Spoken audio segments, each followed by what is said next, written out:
tanya tentang Bitcoin, apalagi terkait harga, mulai dari negara-negara seluruh dunia, Bu, harganya sama. Jadi tidak ada satu negara yang bisa mendrive negara lainnya. Karena kesamaan harga, egaliter di price-nya itu. Satu itu. Ini solusi buat siapa? Buat negara-negara yang ketika mata uangnya mengalami super inflasi seperti Venezuela. Butuh yang namanya sentuhan kripto aset. Kalau di Indonesia, Bu, istilah yang paling tepat adalah kripto aset, bukan cryptocurrency. Karena undang-undangnya mengatakan jelas, alat tukar dan alat bayar yang sah di Indonesia adalah hanya rupiah. Ya kan? Itu. Kalau di luar negeri, Bu, sudah menjadi benar-benar cryptocurrency. Di Jepang itu kalau beli mobil mewah, rumah mewah sudah pakai Bitcoin. Karena memudahkan transaksi. Misal nih sekarang begini, saya ambil satu contoh. Ibu lagi di Singapura nih misal. Tolong Mas JK, Mas aku tolong ditransferi Mas misalnya kan buat beli oleh-oleh. Kalau Mas JK transfer Ibu berupa rupiah, kan sampainya lama. Ya. Betul ya? Betul. Adminnya juga jelas tinggi. Ya. Tapi kalau Mas JK transfer ke Ibu berupa Bitcoin atau kripto yang lain, sampainya saat ini juga. Dan tanpa biaya admin sama sekali. Termasuk Ya. Termasuk VD. Jadi kalau misal ibu punya anak yang lagi kuliah di luar negeri gitu, sekarang kalau kirim dia ke sana jangan pakai rupiah misal, gitu loh. Pakainya harus kripto. Yang penting ibu tahu address walletnya dia. Sekarang pernah nggak Bu dihitung biaya admin ketika transfer beda bank per harinya berapa? 6.500 sekali Satu transaksi.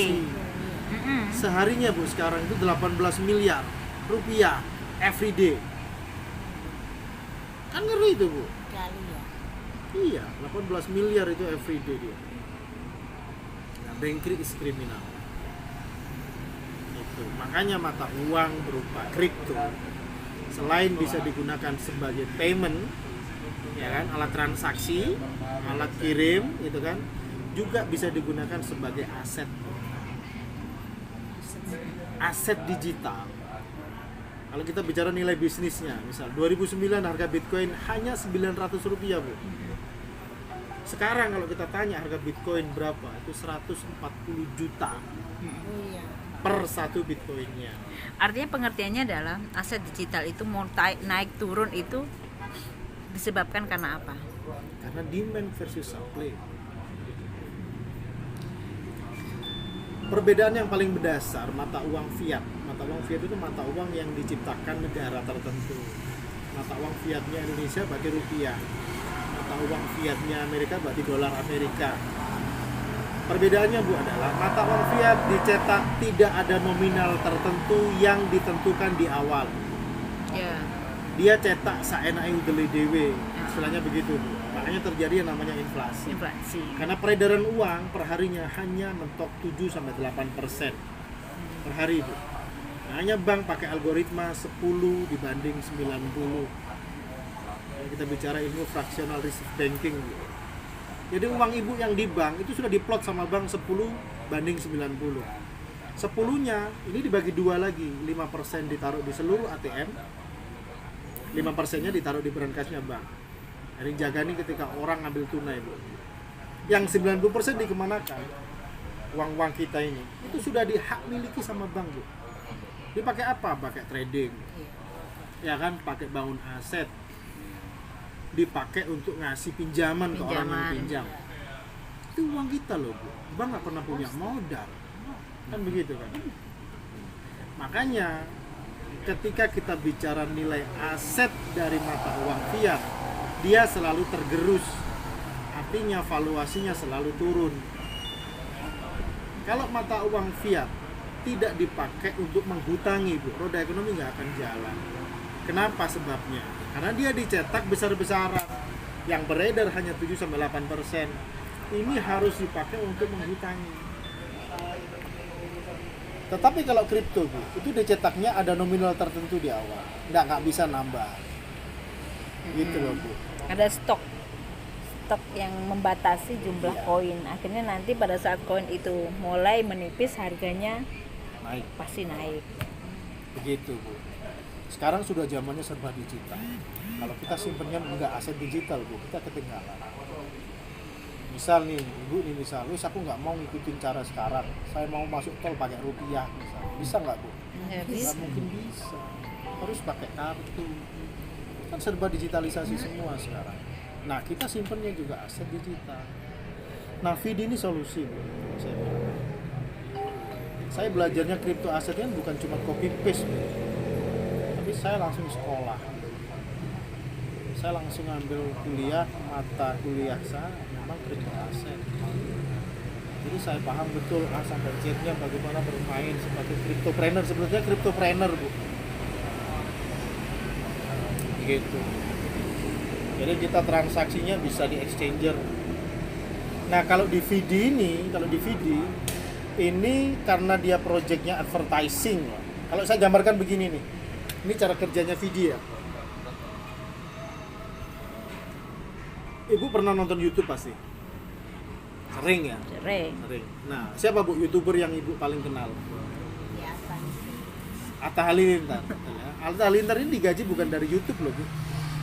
Tahu ya? Siapa yang gaji Atta Halilintar? Followernya. No. Jadi? Bukan followernya. Dari perusahaan yang mengiklankan di videonya dia. Ya, misal saya punya produk nih, Bu. Misal ya, produk peninggi badan atau pelangsing lah.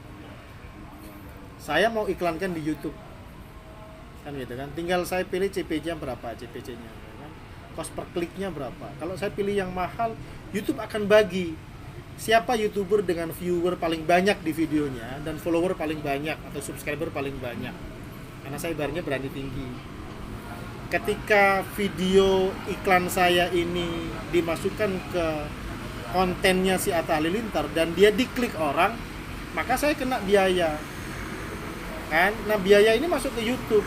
Sama YouTube biayanya dibagi dua, 50% buat YouTube-nya, 50% buat konten kreatornya. Berarti yang gaji Atta Halilintar, ya Ricis, Raffi Ahmad itu bukan YouTube-nya, tapi pengiklan. Gitu loh, Bu. Sama dengan Vidi. Perusahaan sekelas Louis Vuitton, sekelas BMW, Bentley, ya kan, Rolex dan sebagainya, dia memakai jasanya Vidi untuk mengiklankan produk mereka. Ya kan? Setelah dia iklankan, karena kenapa mereka mengiklankan di Vidi?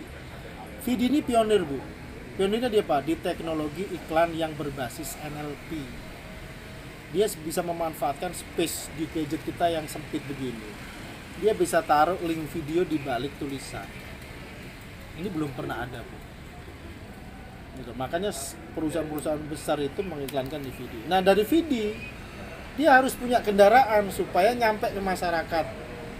Vidi kerjasama lagi dengan media-media mainstream, Liputan 6, CNN, CNBC, MNC, gitu, Bu. Nah, kita sebagai usernya sama seperti konten kreator tadi. Sama seperti Atta Halilintar, sama seperti Ria Ricis gitu kan. Nah, itu, Bu. Begitu. Maksudnya tadi dibilang apa namanya pionirnya itu kan misalnya YouTube sudah ada sebelum ini Iya. gitu ya. Tapi maksudnya yang dimaksud dengan kenapa dikatakan pionir, apa karena memang beda misalnya kita klik ini bisa keluar videonya. Iya. Itu yang dibilang Iya. pionirnya ya. Belum ada, Bu. Belum ada perusahaan pengiklan yang mempunyai teknologi seperti ini. Iya kan? Belum ada, Bu. Saya ini lama di online, Bu. Iya, saya ini punya toko online banyak di Tokopedia. Hampir 180 toko saya punya. Di Shopee saya punya. Banyak sekali ya. Banyak, Bu. Perusahaan besar yang memakai jasanya Vidi untuk mengiklankan mereka. Makanya kita dikasih 0,5 sampai 1,5% per harinya. Ditambah 0,2 Ditambah 0,2% ketika dari kita mau follower. meluangkan ya, mau meluangkan baca berita. Itu. Kalau misalnya kalau kita hanya pembaca berita itu Iya, kita dapat itu pasifnya aja. Kalau Ibu mau mengembangkan jaringan kayak Bu Mia ini luar biasa nih. Salah satu top leader ini. Enggak Bu, saya orang baru. Ini lagi belajar Belajar. nih. Berarti sudah luar biasa, masnya sudah bilang kayak gitu berarti sudah oke. Yes, alhamdulillah doa harus diaminin. Amin. Gitu Bu Femi. Kalau ibu mau pasif saja misal, terus mas aku nggak ngembangkan jaringan misal, saya menikmati aja lah sama cucu di rumah, bisa dapat. Dapatnya berapa? 0,5 tambah 0,2. Dari 0,7 0,7%. minimnya. Kalau ibu misal, mas saya mau masuk beli program VD yang 1000 USDT gitu ya, atau 1000 dolar. Anggaplah sekarang rupiahnya 15 juta. Ya. Ibu terima 0,7% dari 15 juta. Berapa yang ibu terima? 7 dolar Bu setiap hari. Ibu nggak ngapa-ngapain, Nggak everyday, ngapa-ngapain. nggak ngapa-ngapain. Ibu bangun tidur udah digaji 7 dolar.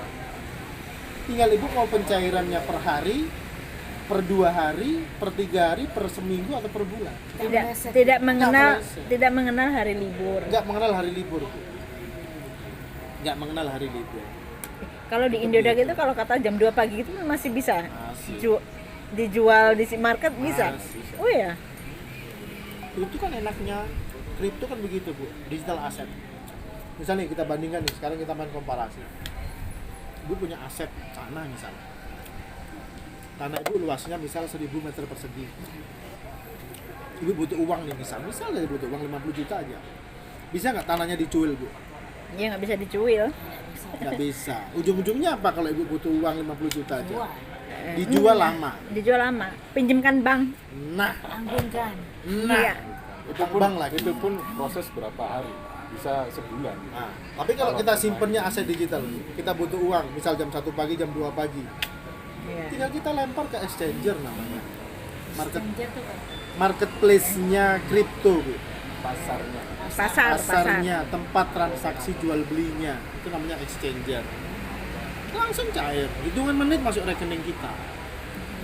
Iya. Iya, apalagi VD punya 26 20 ya, hampir 20 ya, 26. 26 ya. 26 exchanger market itu. Marketnya banyak banget. Jadi likuiditas dari VD Bu, itu luar biasa. Kalau ibu mau kembangkan jaringan malah lebih dahsyat. Kayak apa mas? Kayak apa? Ibu nih luar biasa nih. Ibu siapa, Bu? Kan nanya. Ibu siapa tadi? Ya. Ibu siapa? Ini Ibu Sofiana Femi. Kalau sudah sering main jaringan, kayaknya lebih mudah ya dibanding saya ya. Belum tahu.